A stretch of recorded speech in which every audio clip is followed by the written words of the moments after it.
यूँ तो इतिहास रोचक तथ्यों का एक खजाना है। कई प्रकार के तथ्य हमारे सामने आते हैं, कई प्रकार के रोचक किस्से और प्रसंग। और मैं शॉर्ट वीडियोज़ के रूप में इस प्रकार की जानकारी आपके लिए लेकर आ भी रहा हूँ ताकि आप इन तथ्यों से रूबरू हो सकें, अवगत हो सकें। इस शॉर्ट वीडियो की सीरीज़ में आज इसी प्रकार का एक रोचक प्रसंग मैं आप लोगों के सामने लेकर आया हूँ। हम लोग जानते हैं कि जनरली जो मध्यकालीन जो सुल्तान थे, बादशाह थे, वो होमोसेक्सुअल भी थे। इस तथ्य से मेरा मतलब है, अब कहने को ये टॉपिक, ये विषय बड़ा बर्निंग सा या बड़ा ही एक लीक से हट कर लग सकता है जो अब तक की टीचिंग मैंने करी है, लेकिन मैं कुछ नहीं कर सकता हूँ। जिन शब्दों का उल्लेख ओरिजिनल टेक्स्ट में या लिटरेचर में हूबहू हुआ है, मैंने वही उठाने का प्रयास आपके सामने किया है। जो बात मैं कहने जा रहा था कि जनरली अभी तक हुआ क्या है, हम लोग पढ़ते हैं तो हमने मध्यकालीन सुल्तानों बादशाहों की मात्र अच्छी बातों को, उनकी दरबारी जो वैभव थे, जो ग्लोरी थी, या एलिट क्लास जो था, या उनकी जो मिलिट्री अचीवमेंट्स थे, उन्हीं का अभी तक हमने चर्चा बड़ी शान और शौकत के साथ किया है। ये एक परंपरा रही है मध्यकाल के इतिहास लेखन की। लेकिन यदि इसी सीरीज को मैं थोड़ा सा और आगे बढ़ाऊं आपके सामने, तो हमें ये मानना पड़ेगा, और इनका जिक्र उस कंटेम्प्रेरी टेक्स्ट में नहीं मिलता, क्योंकि बड़ी दिक्कत की बात है कि किस प्रकार से आप उन बातों को यहाँ पर उठाओगे या जिक्र करोगे।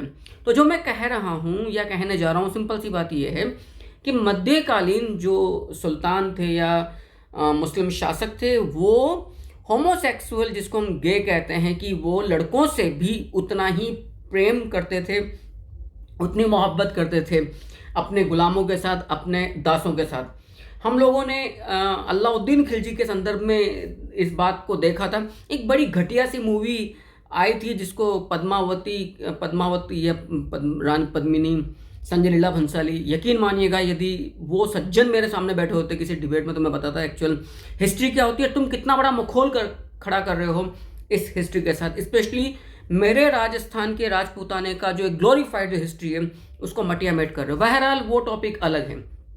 तो हमने अलाउद्दीन खिलजी के प्रसंग में भी देखा था कि उसकी मोहब्बत जितनी एक अपोजिट सेक्स के प्रति या हेट्रोसेक्सुअल जो होता है, उसके साथ साथ वो अपने गुलाम, अपने स्लेव मलिक काफूर के प्रति भी फिजिकली उतना ही अफेक्शनेट था। तो यहाँ पर किस्सा उस व्यक्ति का है जिसको फाउंडर ऑफ मुगल एम्पायर के नाम से भी जाना जाता है, जी, ज़हीरुद्दीन मोहम्मद बाबर।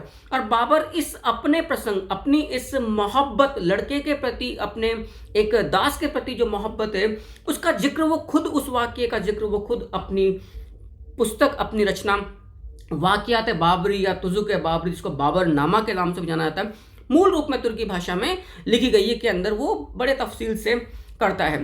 वो कहता है कि हाँ, उर्दू बाजार का एक लड़का था जो मेरे हम शक्ल था। चूंकि मेरे हम शक्ल था तो मेरा एक विशेष उसके प्रति आकर्षण भी उसके प्रति था, जिसका नाम था बाबरी। जी हाँ, मैं मोहब्बत में डूब गया था उस बाबरी के, जब मैंने बाबरी को देखा।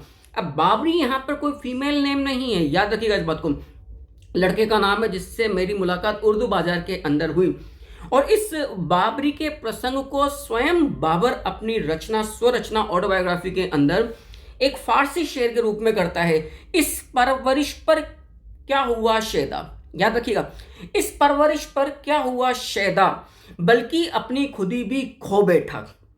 दोबारा सुनिएगा, बाबर लिख रहा है इस बात को, इस परवरिश पर क्या हुआ शेदा, बल्कि अपनी खुदी भी खो बैठा। हेच किस चूमन खराब व आशिक व रुसवा मबाद। दोबारा सुनिएगा, क्योंकि पर्शियन लैंग्वेज है। हेच किस चूमन खराब व आशिक व रुसवा मबाद। हेच महबूब, याद रखिएगा, हेच महबूब चोत व बेरहम व बेपरवा मबाद। इस अपनी फीलिंग्स का, अपनी जो एक प्रकार की इंटरनल जो एक रोमांटिक जो फीलिंग थी, जो एक अफेक्शन था उस लड़के के प्रति, वो इस शेर के जरिए बाबर वर्णन करता है। बाबरनामा में वो जिक्र करता है कि चूंकि हम नाम था, माफ़ करना मैं जो हम शक्ल बोला, हम नाम था बाबरी, इसलिए भी मेरा एक थोड़ा सा अफेक्शन हुआ। और उन दिनों में उस लड़के के प्रति मेरे अंदर एक अजीब सा लगाव हो गया था। बाबरनामा में बाबर लिखता है लेकिन स्थिति यह थी कि अगर बाबरी कभी मेरे सामने आ जाता तो मैं शर्म की वजह से निगाह भर कर भी उसे देख नहीं पाता था। याद रखना, बड़ा ऑथेंटिक सा मैं ये प्रसंग आपके सामने ले रहा हूं। इस प्रकार की बातों को कहने का साहस, सोर्स पॉसिबल नहीं है। भले ही मैं उससे ना मिल सकूं, भले ही मैं उससे ना मिल सकूं और बात कर सकूं या ना कर सकूं, लेकिन मन की मेरी अवस्था कुछ इस तरह की थी कि जैसे रेगिस्तान में भटकता हुआ प्यासा होता है। वो एक पानी की बूंद के लिए उस रेगिस्तान में भटकता रहता है और सामने मृग मरीचिका उसको ललचाती रहती है। तो बाबर नामा में बाबर उस बाबरी के प्रति अपने अफेक्शन को कुछ यूं बयां करता है, बेचैन मन की ऐसी अवस्था थी कि उसके आने का शुक्रिया तक अदा नहीं कर सकता था, उसके आने का शुक्रिया तक अदा नहीं कर सकता था, उसके न आने की शिकायत भी नहीं कर सकता था, और ज़बरदस्ती बुलाने की मुझ में उसको हिम्मत नहीं थी। उसको ज़बरदस्ती बुला सकूं ऐसी हिम्मत मेरे अंदर नहीं थी। मैं डरता था कहीं उसे खो ना सकूं, और ना आए तो उसे पाने की चाहत मेरे अंदर भाटा बनकर समुद्र सी लहरों सी मेरे अंतर्मन को गुंजायमान किए रहती थी। एक और शेर वो कहता है कि शौम शर्मिंदा हरगह, शौम शर्मिंदा हरगह, यार खुदा दर नजर बेनम। पर्शियन लैंग्वेज है, मैं दोबारा रिपीट करता हूं। शौम शर्मिंदा हरगह, यार खुदरा दर नजर बेनम, रफीका सुए मन बेनंदू,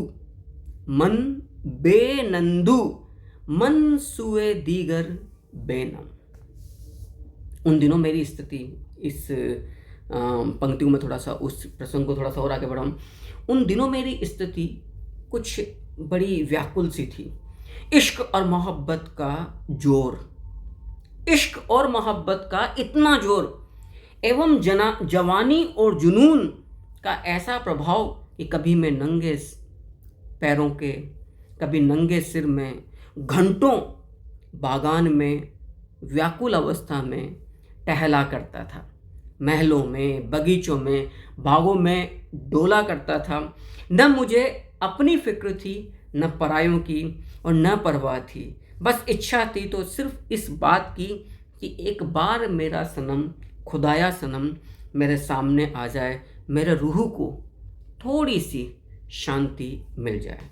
नमस्कार।